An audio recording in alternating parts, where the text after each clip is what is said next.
And welcome to Wendell's World in Sports. I'm your host, Wendell Wallace. So glad that you could be with us, giving you a preview of the podcast that I'm going to be putting down, the next episode that's going to be coming in on Wednesday. You can go ahead and find that podcast anywhere where you listen to your favorite podcast, Spotify, iTunes, anywhere where you listen to your favorite podcast. Make sure you go ahead and you subscribe. Make sure you go ahead and you download. Make sure you go ahead, you rate and review. Give me them 5 stars on iTunes.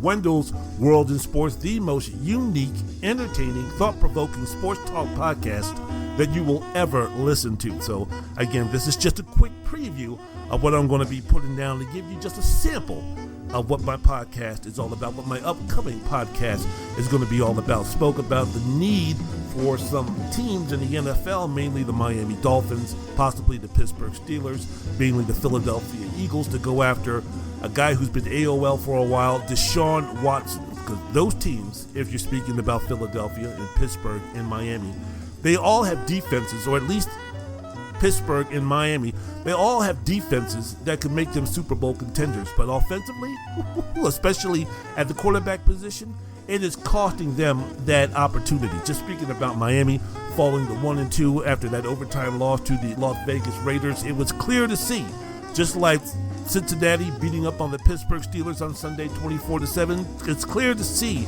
the gap, the gulf between the Dallas Cowboys and the Philadelphia Eagles. It was clear to see that those teams have the defenses that can do some things, but they do not have the quarterback to do some things. So if you're taking a look at someone like the Miami Dolphins, who has the real expectations of doing things this year, maybe not winning a Super Bowl, but competing for a playoff berth, competing for that AFC East title, they need themselves a quarterback. Tua Tagovailoa, even before he got injured, there were real question marks about whether he would be a competent starting quarterback for a team that could win a championship. And that wasn't even including the situation where the injury history of Tua, you have to put in doubt the fact that how long can this guy be a franchise quarterback if he's spending most of his time in the tub, not with the club? And you also have to remember that the NFL adding one more game from 16 to 17, how much of a liability is Tua's health? If you remember, he got injured severely in Alabama. Now this year he's going to be out for at least 3 games with the broke ribs. How long can Miami go ahead and depend on a guy like Tua Tagovailoa? Again, when the expectations are that you're going to try to be making the playoffs. There's no Ryan Fitzpatrick to bail you out. There's no Ryan Fitzpatrick to come in and be a Mariano Rivera, to come in and close the game so Tua can get himself a victory. This is not baseball. This is football. And you're going to need yourself a franchise quarterback to do that. So with the Dolphins, who are also lacking at the skill positions from the running back and the wide receiver position, Jalen Waddle, the first-round draft pick from Alabama, is probably their best offensive weapon, or at least their most talented offensive weapon. How long can Miami go ahead with the offense that they have for the next couple of years, relying on hopefully Tua staying healthy, and if not, moving forward with someone else, maybe a Jacoby Brissett, who's nothing more than a short-term goal, who's nothing more than a short-term solution for a long-term problem on the offensive side if you don't pick up someone right now. Then you also have to remember that if you're someone like the Philadelphia Eagles, if you're someone like the Pittsburgh Steelers, for the 2022 NFL Draft, there are no Trevor Lawrences, there are no Justin Fields, there are no projects with a lot of potential like Trey Lance, there are no Mac Jones, there are no quarterbacks of that ilk. So if you're the Pittsburgh Steelers and you're taking a look at the situation right now, what are you going to be doing moving forward, not just this year, but also for the next couple of years when you're taking a look so far at the performance physical of Ben Roethlisberger, who's damn near 40 years old, whose arm is shot, who mobility-wise makes Drew Brees or Drew Bledsoe look like Lamar Jackson in his prime. What are we going to do moving forward if you're the Pittsburgh Steelers? Don't you have to at least inquire? Don't you have to at least have the conversation about the possibility of seeing what it will take to see if there's any interest in doing a deal between the Steelers and the Texans regarding Deshaun Watson? So I talked about those things. I talked about the situation in the NFL, the LA Rams, their victory over the Tampa Bay Buccaneers, the new look LA Rams victory over the Tampa Bay Buccaneers. Matthew Stafford, I guess early on in the season, with the MVP, as we say, early on in the season. Spoke about what the hell is going on with the Kansas City Chiefs losing to the LA Chargers 30-24 to fall 1-2. With the realistic possibility that they could be 0-3. Now, the glass half full people are going to say, yeah, well, you know what? There are also a couple of mistakes and fumbles and bad interceptions and plays away from being 3-0. That might be true, but is it time now to speak about the possibility that it's time for Kansas City to start to panic 3 games into the season with Patrick Mahomes?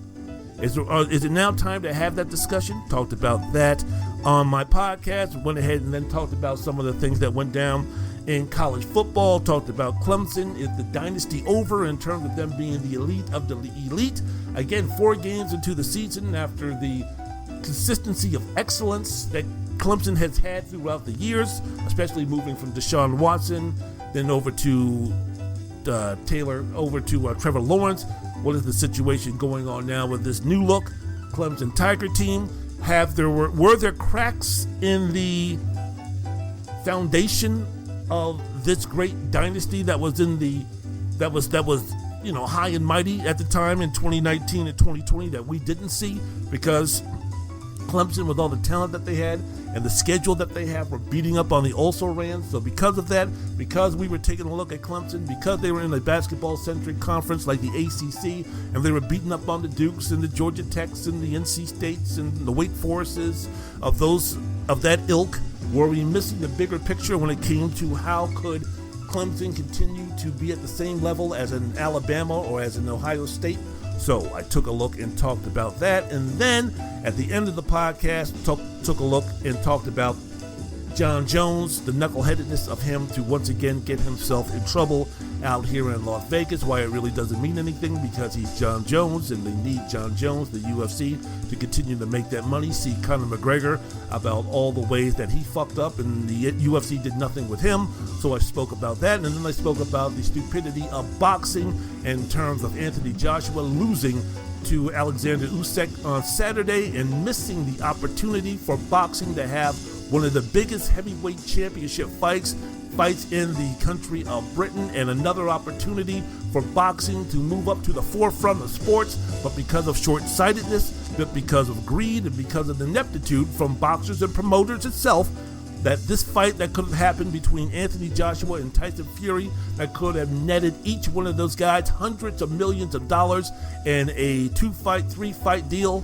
The same mistake that was made with Anthony Joshua when he had the opportunity to fight DeAndre Wilder, when both of those guys were at their peak in terms of popularity and notoriety. 2 at the time undefeated champions to collide. Those guys could have made in excess of somewhere between 200 and maybe 300 million if those guys would have fought 2 or 3 times. But as we always mentioned before, the dumbest sport in the world concerning putting matches together and giving the fans what they want is boxing. So I spoke about all those things on Wendell's World in Sports. The podcast is going to be coming out on Wednesday.